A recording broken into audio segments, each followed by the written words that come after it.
My boss looked me dead in the eye and said, "We just spent thousands training you. Don't you feel any loyalty?"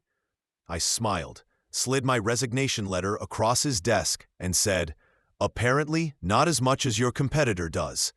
He went pale. When he heard what I was being paid, he muttered, "That's more than I make."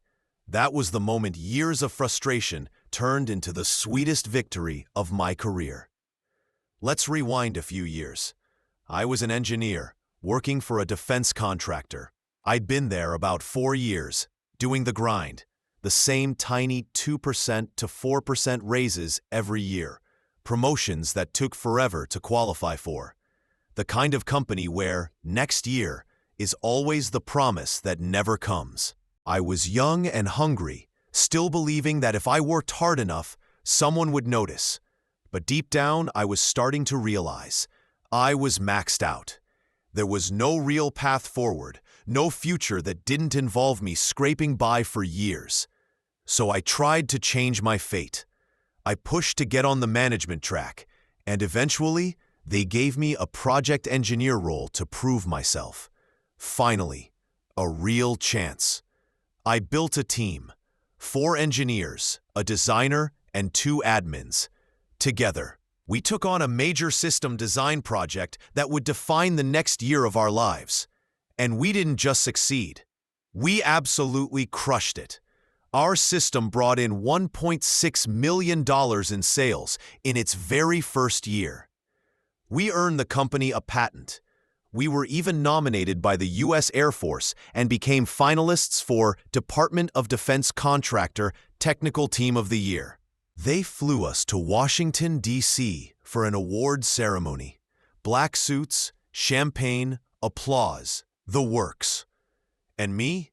I was exhausted but proud.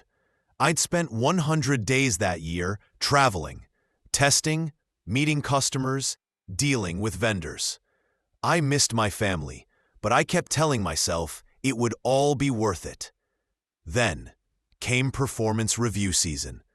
I walked in, confident, knowing I'd delivered results that few others in the company could match.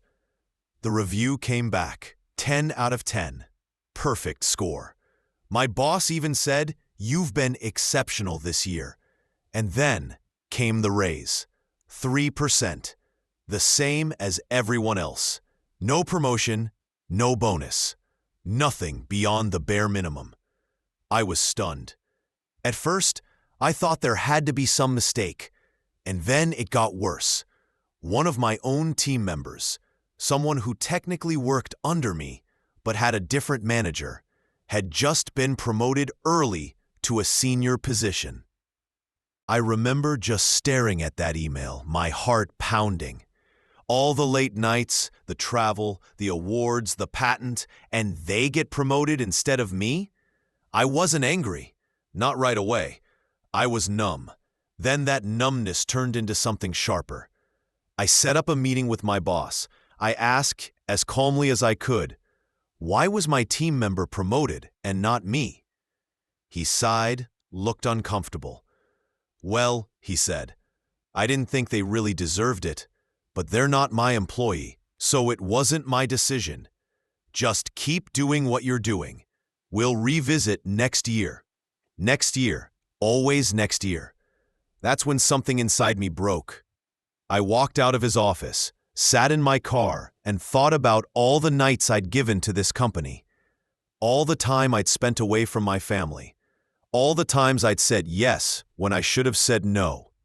I realized I'd been loyal to people who never saw me as anything more than a cog in their machine. So, I made a decision. From now on, I'd work to live, not live to work. I didn't quit my job right away, but I did quit overworking. I did exactly what I was paid to do. Nothing more, nothing less. 40 hours a week. No unpaid overtime. No weekend travel. When the clock hit 5, I was out the door. Every Friday, I took my accumulated vacation time. Every sick day, I actually used. And for the first time in years, I felt human again. My stress dropped, my sleep improved, and the world didn't end. The company didn't even notice, which told me everything I needed to know. But while I'd stopped giving them extra effort, I hadn't stopped being smart. See, our department had a small education budget, money that was almost never used. So I decided to take advantage of it. Around that time, the same coworker who'd been promoted, a genuinely good guy by the way, started taking MBA classes that the company paid for.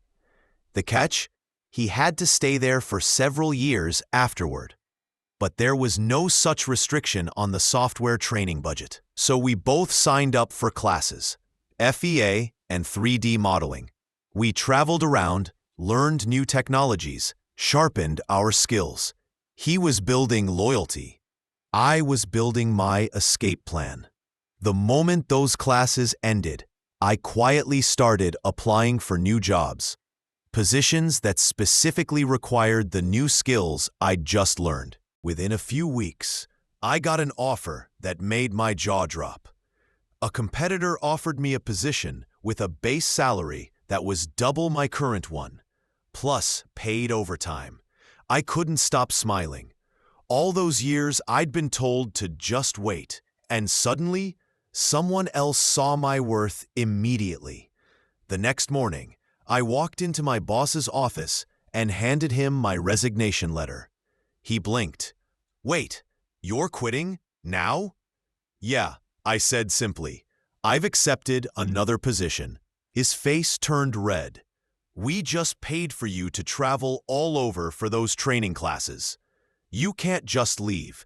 We need those skills here." I shrugged.